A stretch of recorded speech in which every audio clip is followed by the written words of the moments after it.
And we're live.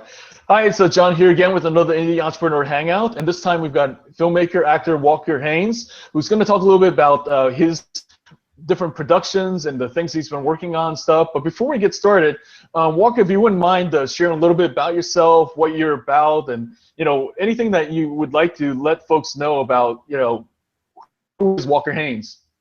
Sure, John. Thanks for having me on, man. This is a real exciting opportunity. Appreciate you reaching out. And so, yeah, my name's Walker. I am an actor and a filmmaker, director, stuntman. I feel like I've done just about a little bit of every possible job in the industry. I'm originally from Atlanta, Georgia, moved out to Los Angeles in 1998. Secondary career in education, a master's degree in cross-cultural ed, and a bachelor's in communications and acting certificate from the Royal Academy of Dramatic Art over in London, England. And that school graduated people like Alan Rickman, Anthony Hopkins, Fiona Shaw, Kenneth Branagh, those guys. So great opportunity to study there. And yeah, so just been swinging away at it pretty solidly for a good decade or so, making some small strides.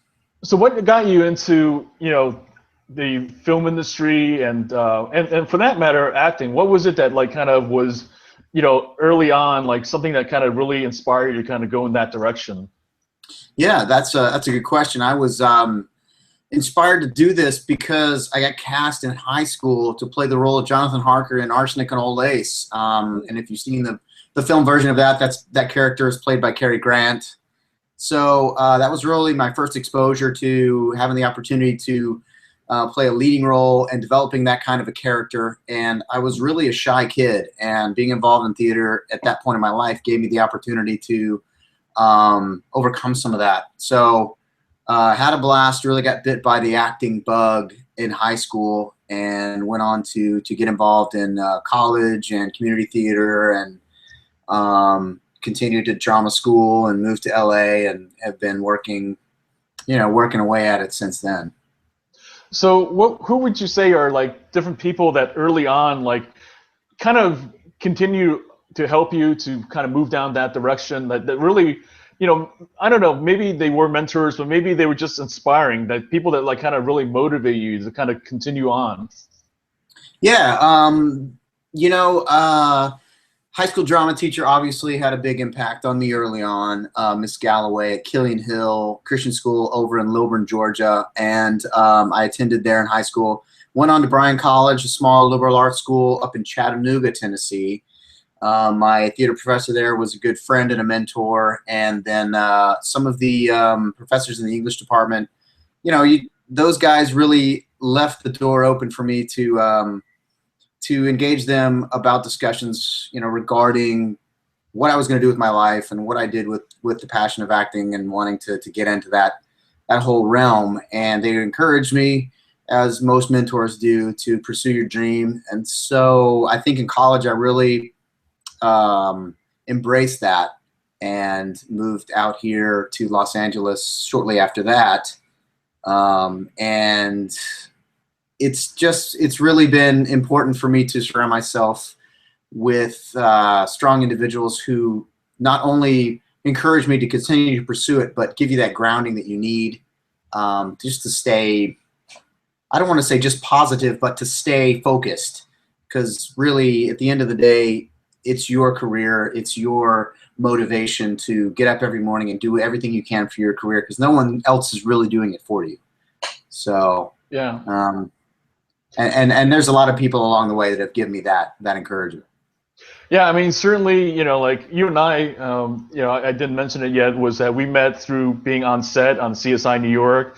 And right. That's one of the things that's interesting, is that you never know about how you, different times intersect in your kind of journey and stuff like that. And then I think what happens too is that along the way, there's just some kind of different times you kind of question, what am I doing? I mean, I could definitely tell you that even sometimes when, we were sitting there on set and stuff like that, and, I'm, just doing non-union background, which different times is considered one of the lowest of the low kind of things you could do and stuff like that in the industry.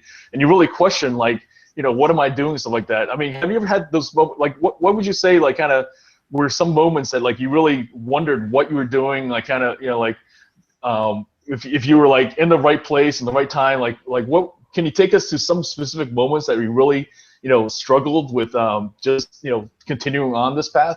Well, John, like you, I've done non-union background, and that was a low point for sure, because you are really the lowest of the low at that level. And I think that is a preliminary hurdle that anybody who moves out to LA for acting really has to confront, and it's challenging, and it's getting more challenging to deal with that, because there's so many people trying to make it work. And I think at that point I realized you have to rely on relationship building with people in the industry who can help you get ahead, because really this industry is about that. It's about the connections that you have, more so than the talent or the look or whatever. Those things are a part of it, but honestly I think we all realize it, that it has so much to do with the people that you know.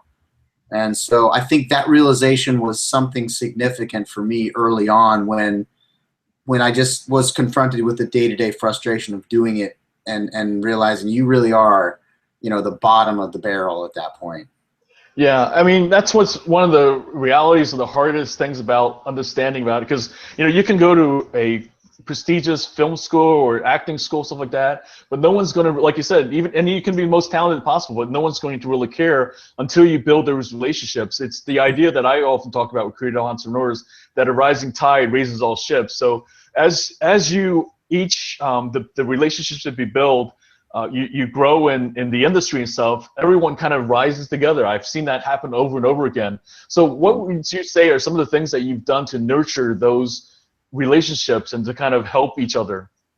Yeah, it's interesting that you mentioned CSI New York, because I have to give that show all the credit as far as helping me with giving me the opportunities to take those steps creatively, and the relationships that I built on that show allowed me to go on and produce my own feature film content. And it's when you get to meet the producers and the directors and the writers and the people who are empowered to help you in one way or the other, and you build that trust with them, and they realize that this guy is serious about what he's trying to do, and then they start going, all right, well, let's see what you can do. We'll give you this opportunity. And I started to see that happen on that show, and those relationships are what have given me the opportunity to continue to do my own stuff and be successful in that those endeavors.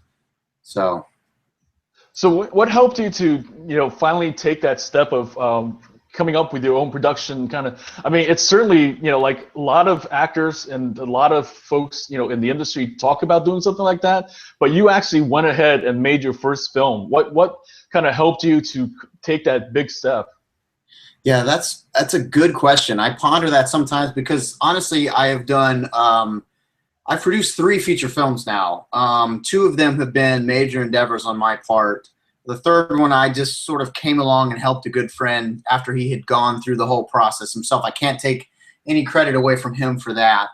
But the first 2 films, it was just a matter of realizing I need to become a commodity, and the only way really to do that, unless your last name is Coppola or something like that, is to create your own content, put yourself in it, and then use that to open the doors for other opportunities. So that's sort of how I started creating my own projects and getting involved. And then at that point, you look around at what's in the asset list. You know, I use the Princess Bride thing, where you've got Andre the Giant, and the one guy's like, hey, what I wouldn't give for a Holocaust cloak, and he goes, this is what you need, a Holocaust cloak, and then why didn't you list that in our assets in the first place?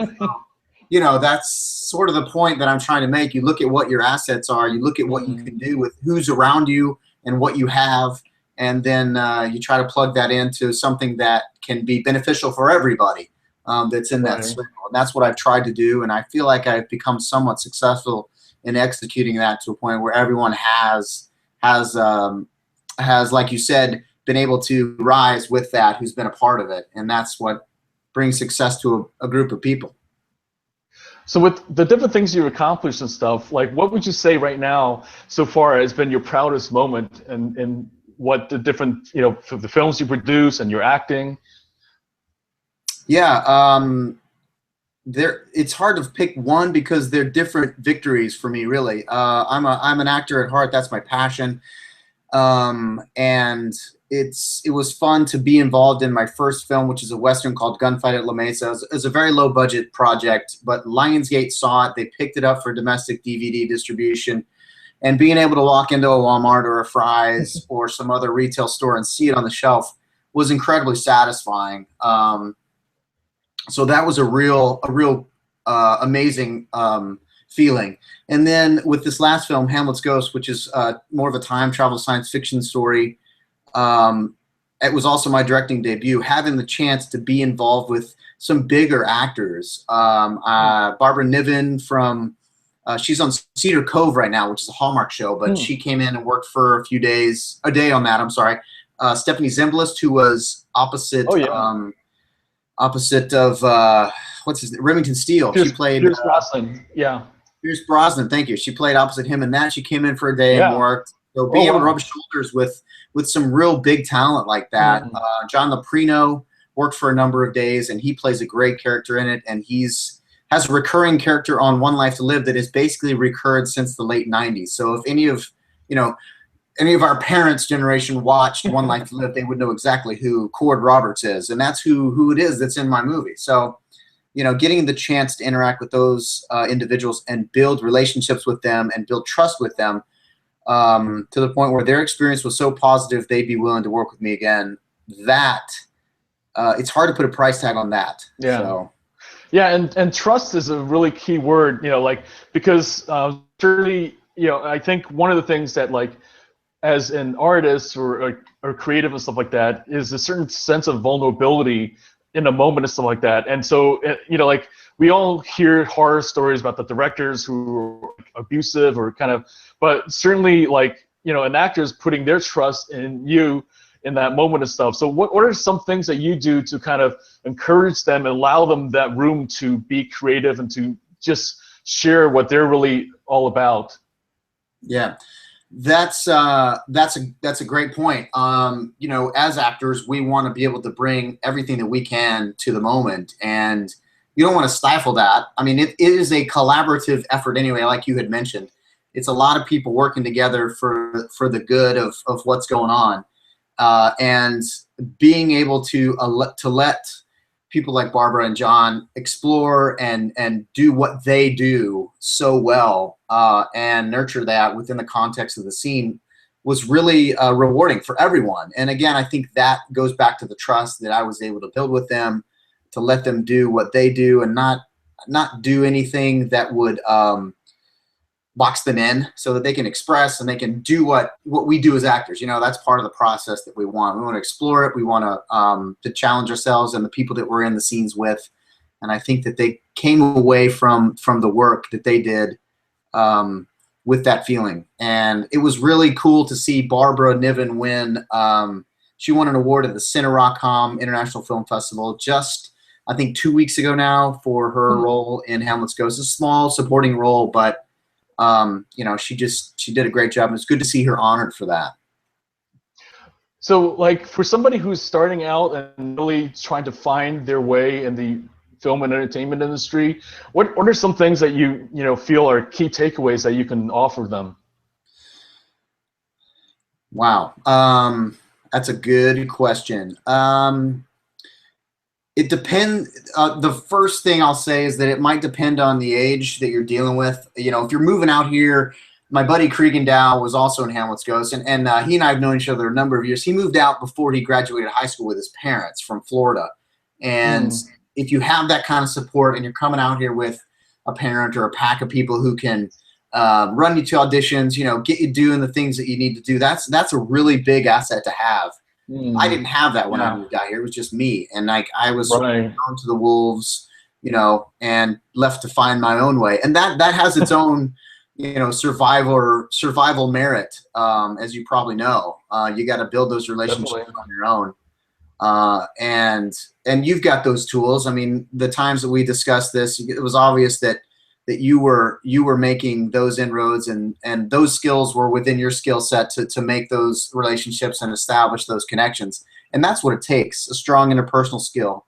The other thing that it takes, more basic than that, to be honest, is just showing up sometimes, because you just never know what the day might bring, and the opportunities that might be afforded you just by being there on the day, whatever the case may be. You know, if you're craft service, if you're a camera assistant, if you're an actor, if you're a background actor, anything could happen. You know, and they might need someone in the moment, and the director goes, "Hey, let's get that guy," and then all of a sudden, you know, things change in a flash. So if you're not there, that opportunity never presents itself to you. So, and I've seen that happen time and again. I'm sure you have as well. Definitely. Yeah, I mean, that's, you know, even Woody Allen says 90% of it is showing up and stuff. And that's like you said, we see it all the time in the industry, and we hear stories eventually and stuff about the runaway successes, but really it could be little moments, you know, like kind of some of my first union work was from just simply showing up, being there, and just seeing the need that, and then for that matter, being open to it. That like, then it's like, you know, the director, whoever says to do whatever, and then you go, you know, I mean, that's simple as that. Yep. But what would you say though, that like now as you've achieved some of these successes, now that you've built some of these relationships, what's that next level look like for you? What is it that, like, you know, you really would be like a growth for your personal development, or as an actor or as a filmmaker?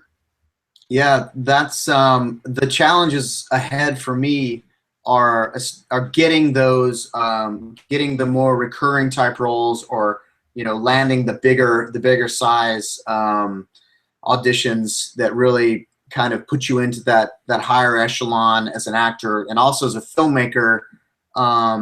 It's all about really funding and finding the right project and the right team, and getting the distribution and all those elements to sort of put the package together on the front end. And I've kind of done it the other way, where I've made the film and I brought it to distribution. And sometimes they go, great, we want to distribute. And honestly, sometimes they go, yeah, it's just not for us. So, you know, you gotta sort of feel it out, and strategically make those choices that are going to bring success and get you to that next level. Is there things that you'd like to share that right now is going on in terms of you know, any upcoming showings or projects that you have just coming down the road? Let's see. I'm trying to think. Well, Hamlet's Ghost is going to do a small theatrical release in December on the 11th through the 17th. There'll be probably a couple screens in LA and a few more across the country. We shot a great deal of the film in Georgia, so there'll be a few screens in the Southeast, and I think we're just focusing on those two markets for that film. Worked on a couple of short films that are screening at festivals around the country right now, and you know, at this point, it's just a matter of pitching some projects and getting some concepts into the hands of some development people to see what happens. I mean, nothing is you know, given the green light at this point, but it has been a pretty consistent few months of pitching to production and development entities, and that's been surprisingly busy and just rewarding to be able to rub shoulders with those people. So I don't know if that answers your question. I can't put something, you know, concrete on the page for you, but no, certainly that's different things going on and stuff. And I think people, yeah. Well, what would you say though is like the best way for people to learn more about, you know, Hamlet's Ghost and the things that you're working on, and you know, for that matter, to maybe even get in contact with you if they have different things that they would like to either learn about you or to find out about your work? Yeah, I mean, I'd be willing to interact with anyone who has a question. You know, I'm by no means, you know, the authority on any of this stuff. It's just my personal experience, but I'm happy to share that. Facebook, I'm on Facebook, Walker Haynes. Twitter, I think you can see it down there on the corner, right there. And and that's probably the best way to stay in touch and to stay in contact with what's going on, because I think there will be some announcements about Hamlet's Ghost coming up and the theatrical release, and subsequent, you know, opportunities to see it after that, and then other stuff will be announced on those social media outlets. So that's the best. Awesome. Thanks again, Walker, for your time. I'm going to go ahead and stop the broadcast now, but definitely for the folks who tuned in, this has been a short talk with Walker Haynes and about some of the different things they're working on. If you'll stay on, Walker, we'll chat for a little bit. And again, thanks for everyone who's tuned in, and we'll look forward to connecting with you next time.